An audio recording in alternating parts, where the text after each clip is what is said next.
읽게 된 이제 레위기 18장 이후의 말씀은 레위기 후반부라고 볼 수 있겠습니다. 레위기는 특히 이제 모세 오경의 딱 중간에 있어요. 그래서 모세 오경의 가장 핵심적인 이 거룩을 다루고 있는데요. 신기하게 레위기도 모세 오경의 중간이지만 레위기를 이렇게 딱 반으로 접으면 17장을 이렇게 기점으로 해서 양쪽 책이 거의 뭐 데칼코마니처럼 거의 비슷한 부분을 다루고 있는 이야기가 이렇게 반복되고 있습니다. 오늘 우리가 다룰 수 있는 이야기는 이제 정결법에 대한 이야기인데요. 특별히 이 정결법은 제의적 정결법, 그러니까 뭐 하나님 앞에 나아갈 때 이거는 만지지 말고 또 이건 조심하고 이런 것을 좀 넘어서서 우리의 삶 속에서 어떻게 하면 우리가 성결한 마음과 육신을 지킬 수 있을까에 대한 이 실제적인 우리 삶에서의 정결을 다루고 있는데요.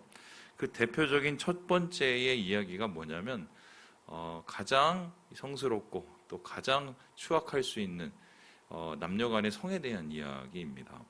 우리 함께 말씀을 같이 한번 읽어보겠습니다. 우리 3절의 말씀을 읽어보겠습니다. 시작. 너희는 너희가 거주하던 애굽 땅의 풍속을 따르지 말며 내가 너희를 인도할 가나안 땅의 풍속과 규례도 행하지 말고. 한 문화가 이제 꽃 피어지면은 여러 가지 혜택도 있지만 여러 가지의 안 좋은 영향들도 있죠. 그 안 좋은 영향에 이 문화나 나라가 극에 달했을 때 나타나는 현상 중에 하나가 이 성문화가 엉망진창이 된다는 것입니다. 특별히 이 성은 하나님께서 주신 우리에게 선물이죠. 성을 통해서 우리가 생명을 낳게 되는 놀라운 신비가 이루어지지 않습니까? 또한 단순히 애 낳는 것을 위해서 존재하는 게 아니라 이 성을 통해서 남녀 간의 연합의 기쁨을 누리게 되는 것은 이제 하나님이 주시는 선물인 것이죠. 그런데 이렇게 주신 하나님의 선물인 이 성이 잘못 오용되기 시작하면은 사람들을 상처를 주고 가정을 깨트리고 또한 여러 가지의 이 마음속에 깊은 상처로 남는 이야기로 변해버리게 되는 것이죠. 특별히 하나님을 향한 이 강렬한 이 분노를 일으키는 대항의 모습이 되기도 하는데요. 특별히 하나님께서는 이스라엘 백성에게 제발 애굽과 가나안의 이 성 문화를 담지 말라고, 그들의 모습을 따라하거나 아니면은 너희 가운데 절대로 두지 말라고, 영향받지 말라고 이야기를 합니다. 그래서 그들의 풍속과 규례를 행하지 말라라고 합니다. 여기서 풍속과 규례는 뭡니까? 그들이 쭉 이어왔던 여러 가지의 관례들, 그들이 쭉 이어왔던 여러 가지의 관습들을 너무 당연하게 여기는 상식이지만 그 상식은 하나님 안에서 상식이 아닐 수 있다는 거예요. 그리고는 하나님께서는 이렇게 말씀하셨는데요. 우리 함께 4절의 말씀을 같이 한번 읽어보겠습니다. 4절입니다. 시작. 너희는 내 법도를 따르며 내 규례를 지켜 그대로 행하라. 나는 너희의 하나님 여호와이니라. 이제는 하나님의 백성이 됐으니까 기준이 달라졌다는 겁니다. 옛날에는 그 나라에 속해서 그 나라에서 죄인지도 모르고 살았지만 이제는 가나안도 아니고 애굽도 아니고 하나님의 나라, 그리고 신의 산 속에서 주 앞에 서 있기 때문에 너희들은 이제 나의 나라이자 나의 백성으로서 나의 규례와 나의 기준을 따라야 된다라고 말을 합니다. 자, 그렇다면은 하나님께서 새롭게 제시하시는 이 기준, 우리를 정결케 만들고 우리를 거룩해 만드는 이 성에 대한 기준은 어떤 것이었을까요? 이러한 이 성에 대한 기준을 세울 때 우리가 계속 18장에서 다루겠지만 첫 번째 하나님께서 얘기하시는 건 뭐냐면 근친상간을 금지하는 겁니다. 우리 함께 6절의 말씀을 읽어보도록 하겠습니다. 6절입니다. 시작. 각 사람은 자기 살부치를 가까이 하여 그의 하체를 범하지 말라. 나는 여호와이니라. 제가 좀 부끄러운 얘기를 좀 해보겠습니다. 저는 이제 친인척 해갖고 그냥 가까운 사람들을 친인척이라고 하는 줄 알았는데 오늘 말씀 준비하다가 처음으로 친척과 인척의 차이를 알았어요. 여러분 아세요? 친척은 이제 혈연 관계를 뜻해요. 피가 이렇게 내려오는 직계죠. 근데 인척은 뭐냐면 결혼으로 생긴 관계입니다. 예를 들어서 뭐 이 처가 쪽에 생긴 관계죠. 그래서 이거를 통틀어서 친인척이라고 하는데요. 지금 하나님께서는 이스라엘 백성을 향해서 이 친척과의 관계 속에서 결혼을 하는 것을 규제를 하고 있고, 뿐만 아니라 인척과의 관계에서도 그러한 혈연의 관계를 넘어서 가족을 공동체를 와해시키는 이런 잘못된 이 혼인 관계는, 이 성관계는 당연히 멀리하라고 이야기를 합니다. 자, 그렇다면은 도대체 가나안과 이집트의 문화가 어땠길래 하나님께서 이 성문화를 다루실 때 근친상간에 대한 부분을 먼저 지적하고 가셨을까요? 그 사람들이 어떻게 지내는지 기록이 잘 나와 있지 않지만 우리가 간접적으로 알 수 있는 증거들이 있어요. 어떤 거냐면 신화입니다. 신화. 이집트에도 신화가 있고 가나안에도 신화가 있죠. 근데 신화의 신들이 대부분 하나님의 모습이 아니라 거의 사람하고 똑같은 모습이죠. 사람을 신격화시키기까지 하는데요. 그래서 신들의 행동을 잘 살펴보면 그 사람들이 어떤 식의 생각과 삶의 방식을 가지고 있는지를 빗대어 볼 수 있습니다. 그래서 예를 들어서 이 이집트에 있는 이 호루스라는 신이 있어요. 이 호루스라는 신은 누구랑 성관계를 맺었냐면은 자기 어머니하고 성관계를 맺습니다. 좀 충격적이죠. 뿐만 아니라 가나안에 엘이라는 신이 있어요. 이 엘이라는 신은 누구하고 이제 이 관계를 맺냐면 자기의 두 딸하고 성관계를 맺습니다. 엉망진창이죠. 신이 그 정도면, 그들이 섬기는 대상이 그 정도면 그를 섬기는 자들의 모습은 더할 나위 없는 뭐 최악의 모습이라고 했을 텐데, 그렇다면 왜 이렇게 말도 안 되는 어머니하고 딸하고 혹은 근친 간의 문제들이 이렇게 일어나고 있었을까? 이것을 살펴보면은 이제 가나안의 문화와 소위 말해서 이제 장막 문화, 유목민의 문화를 좀 살펴볼 필요가 있고요. 그리고 그 당시에 성행했던 소위 말해서 이제 왕족들의 문화를 좀 살펴보고 있어요. 이 첫 번째로 뭐냐면 유목민족들은 한 텐트 안에서 삽니다. 그죠? 텐트. 그 장막이라는 텐트라는 곳에서 할아버지부터 심하게는 손자 손녀까지 다 산단 말입니다. 그러면은 한 곳에 이렇게 살다 보면은 알게 모르게 오픈이 되고 개방이 될 수가 있어요. 특별히 이런 문제에 대해서는 남녀가 오픈이 되기 시작하면 어떻게 해요? 나중에 분명히 성적인 사고가 발생할 수 있는 이 상황이 됩니다. 자기의 본능에 이끌리고 그리고 자기의 그냥 하고 싶은 이 기호에 이끌리다 보면 소위 말해서 근친 간에 말도 안 되는 일이 벌어지기도 해요. 그러면서 어떻게 됩니까? 이게 아버지인지 할아버지인지 삼촌인지 전혀 모르는 가족 관계가 완전히 파괴되는 일들이 이 유목민족들 간에 나타나요. 이게 이제 가까운 곳은 이 몽골에서도 게르 문화가 있는데요. 이 게르가 이제 한 장막이거든요. 그 장막 안에 성 문화가 소위 말해서 엉망진창입니다. 이제 이러한 것들이 이제 유목민들 안에서 그 당시에 나타나는 일반적인 성향이었어요. 두 번째는 어떤 것이었냐면 이 왕족들의 문화였는데요. 이 왕족은 뭐냐면 이런 겁니다. 돈이 많고 권력이 많습니다. 그런데 그 돈과 권력을 지키기 위해서는 어떻게 해야 됩니까? 결혼을 잘해야 됩니다. 그래서 내 딸을 누구한테 보낼 때 어떻게 보내느냐? 그쪽도 좀 잘 살고 그쪽도 좀 권력이 있는 왕족끼리 이렇게 결혼을 시킨다던가, 아니면은 최소한 뭔가 실력자들을 이렇게 세워서 자기 아들과 딸을 이렇게 결혼을 시키게 되죠.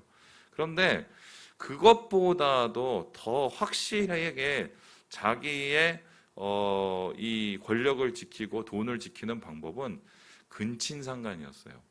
그래서 소위 말해서 삼촌하고 조카하고 결혼을 하고 뭐 심지어는 이제 사촌 간에 뭐 성행하는 여러 가지의 문제들 막장으로 갈 때는 이 자기 어머니하고의 이런 이 결혼까지 이루어지는 말도 안 되는 일이 벌어지게 되는데요. 그 중심에는 뭐냐면 결론적으로 탐욕과 이 본능이 이제 꿈틀대고 있는 거죠. 지키려는 거. 그런데 문제는 이러한 성문화, 이 근친상간 쪽에서 성문화가 이렇게 개방이 되고 완전히 망가지게 되면 나타나는 이 여러 가지 악한 영향들이 있어요. 첫 번째는 가족이 와해가 됩니다. 이 가족이라는 것은 가장 이 공동체의 기초단이고 하나님을 예배할 수 있는 예배의 공동체인데, 그 공동체가 소위 말해서 이 뒤죽박죽 짬뽕이 돼갖고 이게 아버지인지 삼촌인지 아니면은 무슨 사촌인지도 모를 수 있는 엉망진창의 관계. 그래서 서로가 서로를 어떻게 설정을 하고 어떻게 관계를 맺을지를 애매해지는 그런 상황이 돼버리는 거죠. 이제 그러다 보면은 소위 말해서 아이들이 태어나게 되면 그 아이들의 자라나는 이 학습 역량들이 안 좋을 수밖에 없지요. 뿐만 아니라 이 가족을 와해시키고, 두 번째는요, 이 기형아가 출생을 합니다. 현대의학이 이걸 밝혀냈는데, 유전학적으로 이 친족 간에 결혼을 하게 되면 어떤 일이 일어나냐면요, 열성인자가 이렇게 유전이 돼요. 그래서 나중에 이게 대를 잇고 대를 잇다 보면 어떻게 되면 소위 말해서 이상한 얼굴을 가지고 태어난다던가 아니면 얼마 살지 못하고 유전병에 걸려서 죽는 일들이 발생합니다. 그 대표적인 예가 이 유럽의 한때 이 정치를 장악했던 합스부르크 왕가가 있었어요. 그 사람들이 뭐 스페인이니 무슨 독일이니 뭐 신성 로마 제국이니 이런 황제로 다 섰는데, 그 합스부르크 왕가가 망했습니다. 왜 망했느냐? 전쟁하다 망하기도 했지만 유전병 때문이었어요. 뭐 소위 말해서 이 서로 근친상간을 했기 때문에 나중에 이 사람들이요 다 턱이 다 뾰족했고요. 이 유전병 때문에. 그리고 17세, 21세, 뭐 20세를 총 살지 못하고 죽는 아이들이 계속해서 발생을 했습니다. 당시엔 왜 그런지도 몰랐는데 자기들의 권력과 지위를 지키기 위한 정말 그 방법이 결론적으로 그 계대와 그 가문을 죽이는 말도 안 되는 일로 이제 끝나게 되는 거죠. 그래서 하나님께서는 이러한 가족 공동체를 지키고 그들의 생명을 지키기 위해서 하나님이 정해준 기준 안에서 하나님이 원하시는 혼인 관계와 하나님이 원하시는 가정의 관계를 유지하기 원하셨어요. 그래서 최소한 모친, 계모, 그리고 자매, 의붓자매, 손녀, 외손녀, 이복자매, 고모, 이모, 백숙모, 자부, 형수, 뭐 그다음에 모녀, 뭐 외손녀, 처형, 뭐 이런 친인척 간의 소위 말해서 잘못된 성관계를 하나님께서는 규제하셨고요. 그리고 하나님의 테두리 안에서 제대로 된 기준 안에서의 온전한 하나님의 생명이 흐르도록 그들의 공동체와 그들의 이 가정을 지키기 위해서 주님께서 그러한 온전한 성문화를 하나님께서 허락하셨다. 이게 이 얘기입니다. 그렇다면은 하나님께서 이것을 통해서 얻기를 바라셨던 것은 무엇일까요? 이것을 한마디로 표현하면 이렇게 얘기하는데요. 5절의 말씀을 우리 같이 한번 읽어보겠습니다. 5절입니다. 시작. 너희는 내 규례와 법도를 지키라. 사람의 일을 행하면 그로 말미암아 살리라. 나는 여호와이니라. 하나님의 생명을 누린다는 것은 하나님의 기준과 하나님의 울타리 안에 들어오는 것이다라고 말을 하고 있습니다. 우리가 때때로 말씀을 읽고 또 여러 가지의 이 하나님의 뭐 생각들과 마음을 품다가 야 이렇게 살다가 내가 깝깝해서 어떻게 사냐, 내 맘대로 살고 싶어, 나도 내 맘대로 좀 일탈도 행하고 내 자유대로 살고 싶어, 이런 생각을 하게 되죠. 교회 생활도 마찬가지입니다. 왜 나를 구속하는 거야? 난 내가 하고 싶은 대로 하고 싶어, 나를 좀 내버려둬, 뭐 이런 생각을 하면서 일탈을 꿈꾸기도 합니다. 목사도 그러고 싶은데 뭐 우리 성도님들은 오죽하겠습니까? 그런데 여러분, 그게 우리를 구속하는 소위 말해서 감옥이 아니라 우리를 보호하는 울타리라면 어떻게 하겠습니까? 하나님께서 그것을 통해서 이스라엘 백성을 소위 말해서 옥죄고 그들을 구속하기 위해서 그러한 규례와 또한 법도를 만든 것이 아니라 그들에게 생명을 지키기 위해서, 그들의 영혼을 지키기 위해서, 그들의 마음을 지키기 위해서 하나님께서 그러한 규례와 법도와 기준을 주셨다면 이것은 반드시 우리가 지켜야 될 가장 중요한 근간이 되는 거죠. 말씀과 율법과 또 하나님의 우리가 도를 따르는 이유가 바로 이것입니다. 우리가 이것을 우리를 옥죄는 말 그대로 구속이라고 생각을 하면 이것이 우리의 심장을 쪼이고 마음을 쪼이는 것이라고 생각하면 사실 이것을 지킬 필요가 없습니다. 하지만 시편의 많은 기자들이 얘기하고 주님이 우리를 통해서 말씀하시는 것은 뭐예요? 살리기 위한 것이죠. 우리를 지키기 위한 것이에요. 우리를 더 풍성하게 하기 위한 것이 바로 하나님께서 우리에게 주신 법도요, 우리에게 주신 규례라는 것입니다. 그래서 하나님께서는 오늘 이 성문화에 대한 이 기준을 세우심을 통해서 이스라엘의 가정이 온전하고 또 번창하고 주님의 은혜 가운데 영광을 누리길 원하셨고요. 그러한 하나님의 마음은 오늘도 동일하게 이어지고 있다. 저는 오늘 말씀을 보면서 우리 세대를 보게 됩니다. 지금 근친상간을 떠나서 참 엉망진창의 성윤리의 파괴들이 일어나고 있습니다. 이런 얘기를 하는 것조차 아마 구태의연하다고 생각을 하면서 꼰대라고 얘기할지도 몰라요, 많은 사람들. 그런데 제가 우리 청년들을 예전에 사역을 많이 해봤죠. 소위 말해서 클럽 다니고, 제가 아는 한 청년은 이제 완전히 클럽 순이었어요.